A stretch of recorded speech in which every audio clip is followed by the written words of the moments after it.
Secretaria Municipal de Cultura e Economia Criativa da cidade de São Paulo e a Núclea apresentam Letras Pretas. Sejam todos, todas e todes muito bem-vindos ao Letras Pretas, o programa que mergulha na literatura produzida por autores da comunidade negra, através do olhar, da escuta e da escrita de quem a constrói. Eu sou Paloma Santos e aqui comigo ele, o meu parceiro de mic, Max, apresentador. Fala comigo, meu amigo! Fala com você, falo com todas e todos. Estamos juntos porque hoje nós vamos dividir novamente histórias, ideias e palavras. E hoje o nosso episódio é sobre o livro Gosto de Amora. E quem nos acompanha nessa conversa é a pessoa preta responsável pela obra, Mário Medeiros. Muito obrigado pela presença, meu parceiro. Tudo bem com você? Oi, boa tarde, gente. Muito obrigado pelo convite. Muito feliz de estar aqui no programa Letras Pretas, falando com vocês sobre o Gosto de Amora. E temos mais um companheiro nesse programa, alguém que vai nos ajudar a aprofundar o papo de hoje. Eu estou falando dele, o nosso jornalista, catedrático e leitor atento, Juca Guimarães. Salve, salve, simpatia! Salve, Paloma! Salve, Max! Olá, Mário! É maravilhoso estar mais uma vez com vocês aqui no nosso programa para falar de uma obra que me deixou extremamente feliz. O livro do Mário Medeiros é um presente, assim, a gente cai nele com a expectativa de entrar nas histórias, mas a gente ganha muito mais do que só uma história. É um conselho de vida, é uma risada, é uma preocupação para além da sociedade. Cada conto dele te põe um mundo de experiências, assim, é um livro muito, muito legal. Vai ser um papo maravilhoso com o Mário. Tô louco para fazer perguntas para ele já. E começando, claro, né? Mário, por que Gosto de Amora? De onde veio essa ideia desse conto e para esse livro? Esse conto ele tem um parentesco com um filme chamado Gosto de Cereja, de um diretor já antigo, dos anos 90, Abbas Kiarostami. Então eu acabei roubando o título do Abbas, né?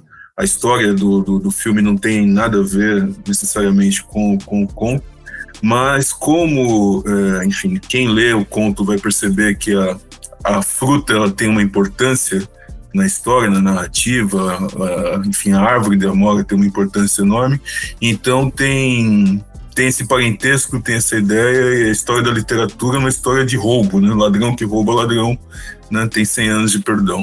Então é um pouco isso, sem dar maiores spoilers para os leitores, é claro. Claro, a gente não pode entregar o ouro do livro, né? Mas a gente pode falar muito sobre essa questão da sua percepção no cotidiano. Os contos são de várias épocas, uns são nos 70, uns são atemporais, uns são mais próximos da nossa modernidade, mais contemporâneos, mas todos eles mostram muito do cotidiano das pessoas, como elas vão levando o dia. Esse conto que abre o livro, por exemplo, que é A Fábrica de Balas, fala um pouco do subemprego, da situação do trabalho, é muito essa coisa de você achar um personagem e humanizar ele até um ponto que todo mundo se identifica com ele, né? Como que é essa construção de tanto dos cotidianos dos seus personagens, quanto as ambientações deles? Muito de observação, né? Eu gosto muito de andar pela cidade, gosto muito de pegar metrô, trem, caminhar a pé, mesmo quando eu estou dirigindo no carro, então eu gosto muito de observar a cidade, observar as pessoas. E o Gosto de Amora, o livro, ele basicamente é um livro de contos que se passa em muitos cenários de São Paulo, né? Eventualmente, quem lê vai poder reconhecer algumas dessas paisagens urbanas, né? E quando eu estava escrevendo Fábrica de Balas, eu estava muito preocupado com aquilo que a gente pode chamar de os homens do meio-dia, né? Quem são os homens do meio-dia? Pelo menos nas periferias, quando ainda tinham isso em São Paulo, aquelas fábricas, aquelas fabriquetas, né, que, sei lá, fábrica de sapato, fábrica de bala, fábrica de parafuso, de pequenas coisas que tinha muito na periferia urbana de São Paulo, e chega na hora do meio-dia, os trabalhadores eles não têm onde descansar, eles se deitam na calçada. Comem a marmita ali, ou se deitavam na calçada, né? Comiam a marmita ali e passavam tempo na calçada, interagindo, jogando cartas, enfim, trocando ideias, etc. E eu vi muito isso Eu nasci na periferia de São Paulo, na zona leste de São Paulo, num bairro chamado Vila Antonieta, que é bem próximo ao Carrão, Vila Formosa e tal. Então, esses homens do meio-dia eu vi muito, muito mesmo. E os contos, majoritariamente, se passam como uma observação da cidade, né? Dessas situações urbanas. Eu não devo ser muito mais velho que você, Mário, eu tô com 51 anos, e eu fui um desses caras. Eu trabalhava numa silk screen, e na hora do almoço a gente não tinha o que fazer, realmente a gente ficava na calçada, que dava uma sombrinha, e nós ficávamos ali. E aí você contando, né, que você visualizou isso, eu vou fazer ao contrário, né? Eu, dentro dessa perspectiva do que acontecia, cara, eu tô lembrando agora, não tinha gente branca. Muito raro ter gente branca, muitos nordestinos, falando da periferia paulistana, majoritariamente pessoas pretas e pardas, pessoas negras, né? Nessas circunstâncias de ser um homem do meio-dia, digamos assim, deitado na calçada, que provavelmente começou o expediente, começou a sair de casa umas 4, 5 da manhã, expediente começando ali às 6h30, 7 horas. É muito raro ter gente branca nessa situação, de fato. Eu tinha por volta de 16, 17 anos nessa época, e todos que, inclusive quem arrumou emprego para mim foi um outro amigo preto que conseguiu o emprego ali. Uhum. E aí também, pegando assim do que você escreveu aqui no seu livro, e estamos sabendo que você gosta de jazz, mas eu sei que o Juca vai entrar melhor nisso, mas eu quero te fazer uma pergunta que é a seguinte: cara, lá na gringa, né, nos Estados Unidos, pelos filmes e livros que a gente acompanha, e aqui no nosso país também, você já percebeu, não sei se quando você estava escrevendo seu livro, se você percebeu, já que você é um homem observador, que as pessoas que estavam neste cotidiano é as pessoas que acabam virando musicistas. É o cara aqui que fez o pagode, é o cara lá que fez o jazz, é o cara lá que fez o blues, e eram pessoas tudo de chão de fábrica. Não é coincidência, não pode ser. Não é coincidência. A música negra nasce do mundo do trabalho, né? O blues, o jazz, o rock, né? São músicas que nascem do ambiente de trabalho. O jazz, já que o livro tem muita citação de músicas de jazz, o jazz nasce nesse mundo do trabalho. O jazz nasce em pardieiros, nasce em inferninhos, né? Hoje que tem essa coisa de você glamourizada, de ir numa casa de shows de jazz, pagar centenas de reais para ouvir um grupo, uma pessoa, enfim, tocar, mas o jazz nasce em prostíbulo. O blues nasce nas plantações, no ambiente de plantações. A Sister Rosetta Tharpe, a irmã Rosetta Tharpe, que inventa o rock, né, enfim, ela era uma mulher da classe trabalhadora, né? O que é importante a gente retomar essas origens da música negra e perguntar por que, de certa maneira, em alguns momentos, a história da música negra acaba sendo desvinculada com essas suas origens, né? Tem muito para dizer sobre isso, mas são músicas de trabalho, músicas do dia a dia. E do seu livro, Mário, tem 2 contos que acho que conversam um pouco, que falam um pouco sobre o ambiente escolar, falam um pouco da escola. Uhum. Não são parecidos, mas quando eu li, né, eu senti uma poética, uma coisa muito bacana no conto que fala sobre as mães, que é o Estrada na Mochila, que é do garotinho que vai com a mãe para a escola, lembra da mão da mãe gigante da mãe para a escola. E nessa mesma toada tem no livro a história a exposição do Urso Panda, que é meio de bullying, assim. Essa época sua, da época da escola, inspirou também esses contos, porque para as pessoas negras, a escola é um momento ali de provação também, ali é um desafio maior, tanto em relação a professores, a conteúdo e ao bullying, né, que não tinha esse nome antigamente, mas sempre existiu. Me fala um pouco dessas 2 visões, né, esse da mãe levar o filho para a escola, porque escola é o lugar do saber, né, tem esse clima, e também da violência do bullying na escola. Olha, acho que também vale a pena falar um pouco sobre a própria estrutura do livro, né? Eu estava muito preocupado em figurar personagens negros, majoritariamente homens negros, né?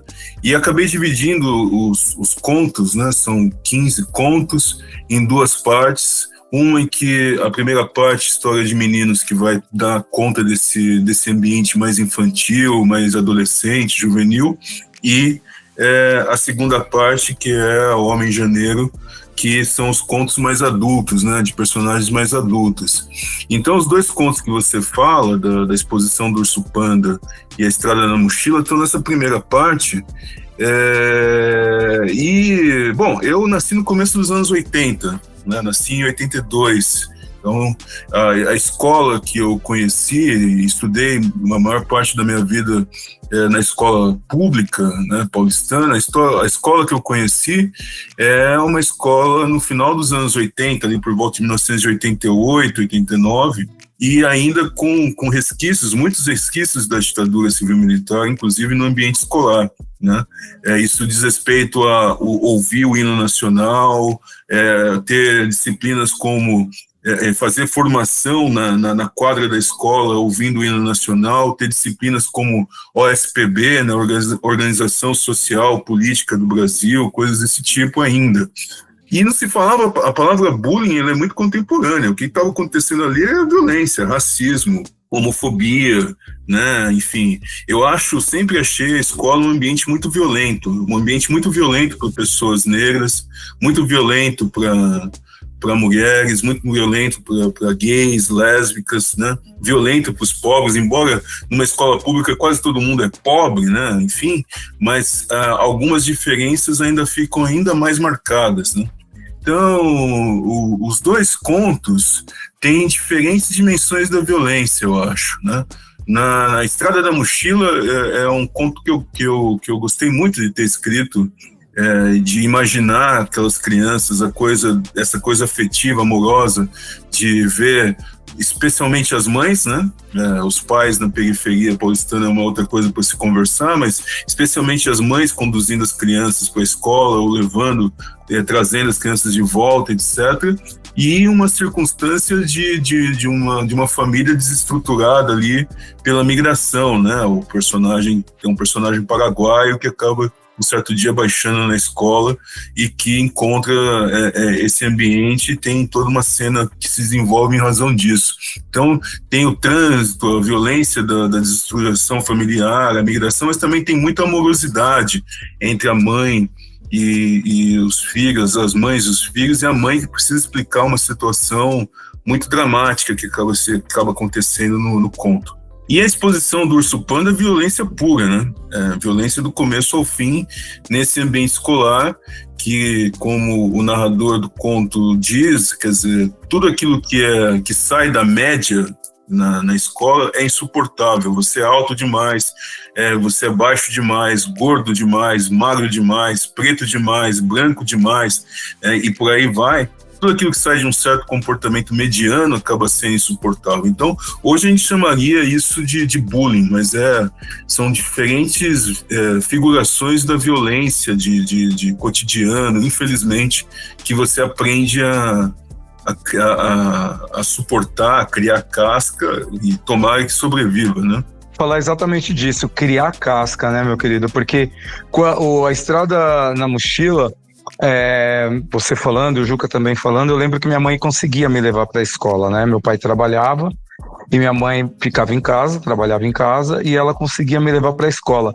E eu lembro que era muito seguro isso. E aí depois, quando eu tenho 10 anos, meus pais se separam, e eu começo a ir sozinho. E aí eu começo a sofrer muito.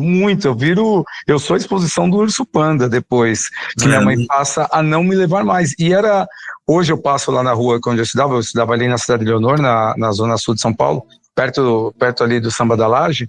Sei.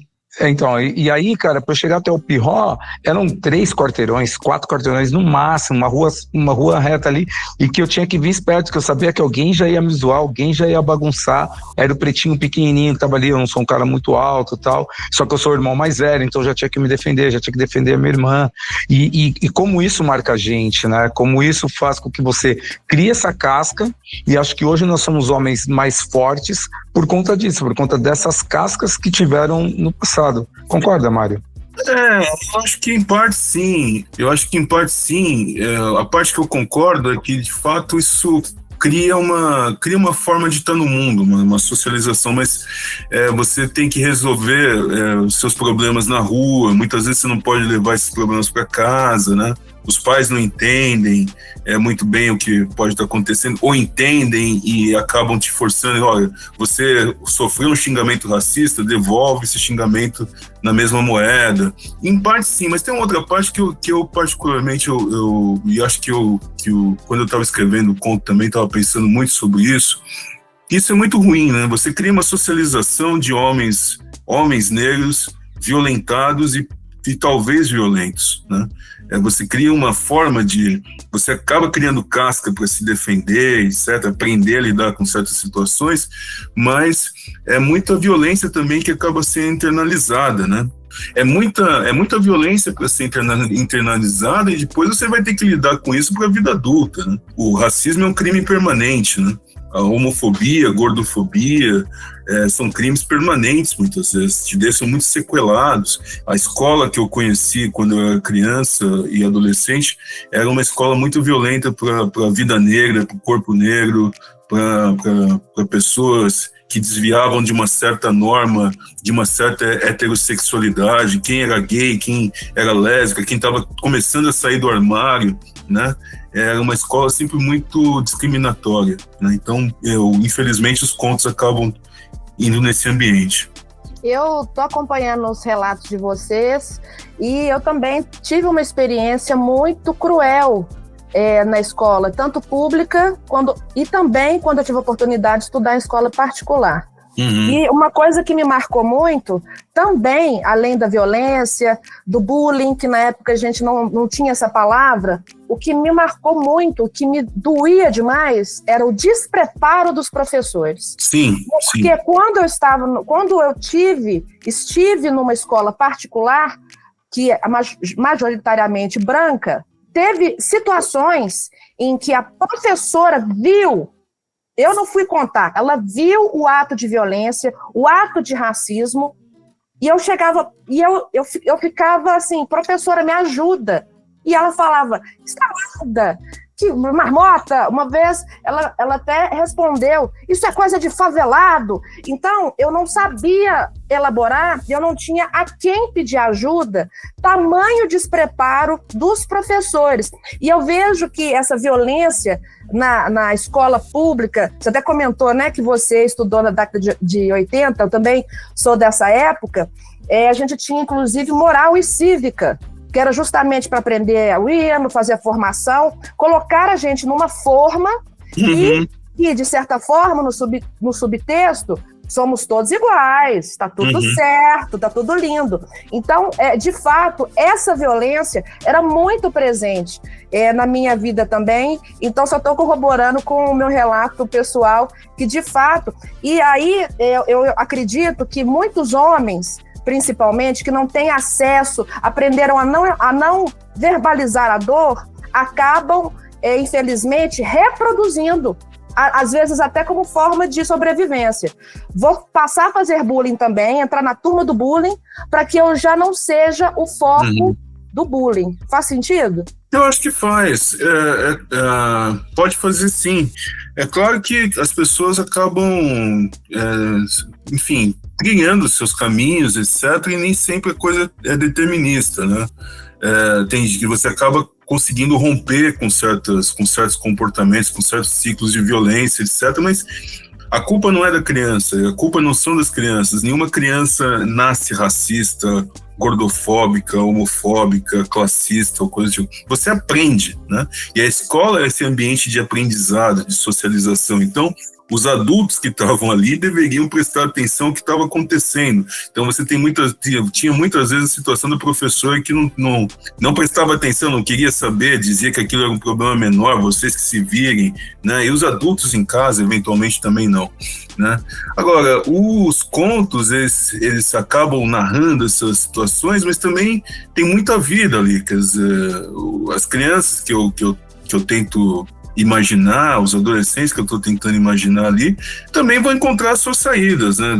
As suas sensibilidades para enfrentar as situações. Então, é com isso que a gente teve que lidar e veja bem, né? Somos aqui, então, antigas crianças dos anos 80 que a gente está fazendo coisas bastante sensíveis, que são coisas bacanas e tal, né? Pessoas negras fazendo coisas que não são exatamente aquelas esperadas por nós ou que deveriam reproduzir ciclos de violência, né? Então, a gente encontrou caminhos.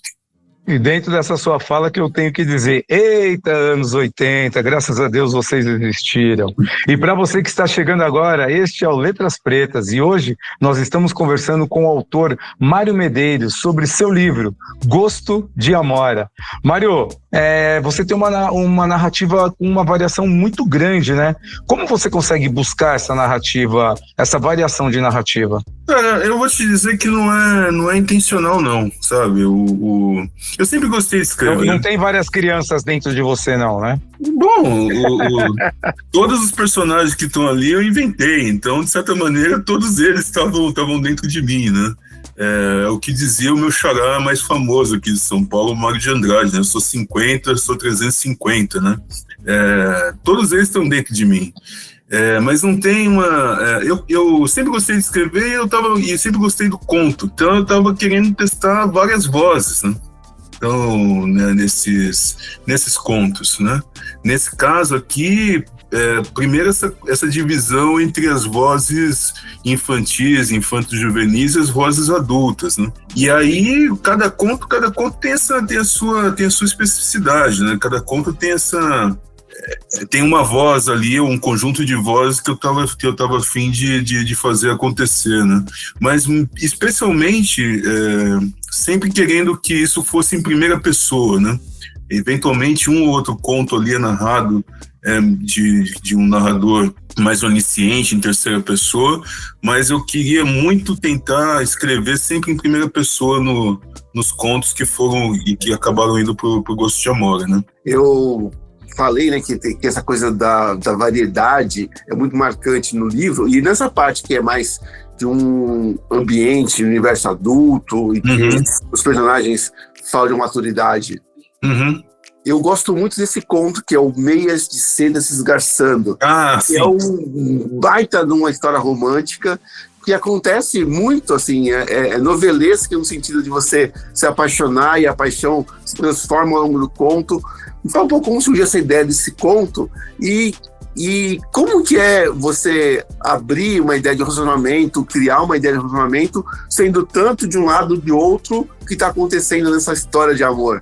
Olha, é curioso essa história de me fala da ideia do conto. Se vocês me perguntarem como é que os contos surgem, é isso. É muito de observação. Tem algo também meu, evidentemente, mas muito de observação da vida alheia. E as ideias também têm a ver com prática, né? O gosto pela escrita me faz ter sempre um caderno próximo, né? Ou depois, eu gosto muito de escrever à mão, né? E ter o caderno, uma caneta e tal. Então, é um pouco ser uma espécie de cavalo do texto, sabe? Cavalo no sentido mesmo quase religioso do candomblé, da Umbanda, você ser cavalo da ideia, cavalo do texto, e você de repente tem uma pimba, né? Então imagina um casal que se apaixonou intensamente, eventualmente numa situação está se separando, quer dizer, aí a cabeça vai dando tratos e mais tratos e mais tratos e mais tratos à bola, né? Tem contos ali. Definição de cavalo, Mário, essa sua definição de cavalo, eu tenho que bater palma para você, meu irmão. Que definição linda, que definição linda. Mas nem é minha, eu agradeço, mas ela também nem é tão minha. Uma vez eu vi o Milton Ratum, que é o escritor que eu gosto muito, que ele fala mesmo um pouco disso, de você ser possuído pelo texto, né? Você é possuído pela palavra, você é possuído pela... Então, ser possuído, ser cavalo, ser penetrado pela palavra, ser penetrado pela imagem, pela ideia, é um pouco isso que eu sinto quando eu tô escrevendo, né? Então, o Meias foi um pouco isso, imaginar uma situação, e aí, você imagina, você retraz também as situações que você viveu, coisas que você ouviu de colegas e tal, e imaginar aqueles personagens numa situação que é uma situação de término, de fim e tal, né? De fabulação desse término, né? E agora, esses contos, eles têm... Já tem bastante tempo, né? Talvez o primeiro conto, A Fábrica de Balas, ele já deve ter mais de 20 anos que eu escrevi, que eu rascunhei, etc. Então, Tem contos que eu levei anos escrevendo, né? Tem contos que saíram de uma paulada só. O Gosto de Amora, por exemplo, foi um conto que eu escrevi numa manhã, né? De fato. O Fábrica de Balas, eu sei lá quanto tempo, meses cedo também demorei muito. Mas tem contos que saem de uma vez, porque a história vem toda de uma vez, né? Tem contos que vêm, tem histórias que vêm como se fossem conta-gotas mesmo, né? O cavalo já recebe todo mundo, né, Paloma? Exatamente. E essa conversa tá uma delícia. E para continuar com essa delícia de papo, a gente tem um quadro chamado Bate Letra, Mário. A gente vai te pedir e você manda na lata, pode ser? Manda ver. Então vamos começar. Defina seu livro em uma palavra. Em uma palavra? Observação. Defina-se em uma palavra. Estranho. E qual a conexão entre essas palavras? Quem gosta de observar as pessoas, gosta de observar a estranheza dos outros e a própria estranheza, né? Acho que é a frase do Caetano, né? De perto ninguém é normal, né? Você olha bem de perto mesmo, ninguém é normal. Eu reconheço isso plenamente em mim e reconheço isso plenamente nos outros também. E também reconheço que nada que é humano é estranho, né? Então tudo que é humano é interessante. Até as coisas mais bizarras, mais grotescas, elas são interessantes pra gente. É matéria literária, né? É matéria de análise sociológica, porque de outro lado tem uma outra faceta minha, que eu sou um sociólogo, enfim, né? Mas tudo é matéria sociológica, tudo é matéria literária, nada é estranho, né? Olha, com essa estranheza gostosa, chegamos ao fim de mais um episódio do programa As Letras Pretas. Muito obrigada, Mário, pela generosidade em dividir sua escrita, o seu pensamento com a gente. Bom, obrigado, Max, Paloma, Juca, todo mundo do programa, todo mundo que trabalhou para esse programa acontecer e pela escuta atenta de vocês e de quem vai nos ouvir e quem eventualmente se interesse pelo Gosto de Amora. É meu primeiro livro de contos pela Malê, de 2019. É uma delícia te ouvir falar, Mário. Obrigado mais uma vez. Obrigado também ao nosso debatedor, Juca Guimarães, por mais uma leitura afiada, sensível e potente. Fez um resumo aqui para a gente poder ter essa conversa maravilhosa com o Mário. Valeu, Juca. Opa, Max, eu adoro livros, eu amo livros. E quando o livro vem, te traz um enriquecimento, te traz uma perspectiva nova de coisas do cotidiano mesmo, é maravilhoso. O Mário tem uma delicadeza de escrever, uma sensibilidade em contar o cenário, montar uma história, trazer os personagens. Tem um conto que você falou aqui, Figuração, que eu adorei, que é uma história que eu morri de rir, eu ri a história inteira, é muito legal. Eu acho que o humor também está muito ligado na literatura do Mário. Ele é um escritor fantástico, completíssimo. E você que nos ouviu até aqui, fica o convite. Leia o livro Gosto de Amora. Compartilhe esse episódio e siga com a gente nessa jornada. Letras Pretas é um espaço de escuta, reflexão e celebração da escrita preta. Eu vou me despedindo, desejando muito jazz, muitos livros, best-sellers. Obrigada por tudo, Mário. Obrigado a você, gente. Obrigado mesmo. Foi uma delícia conversar. A gente se encontra no próximo programa. Até lá. Valeu. Você ouviu Programa Letras Pretas. Uma apresentação da Secretaria Municipal de Cultura e Economia Criativa da cidade de São Paulo, através do PROMAC, Programa Municipal de Apoio a Projetos Culturais, e da Núclea. Apoio Cultural. Shopping Pátio Paulista.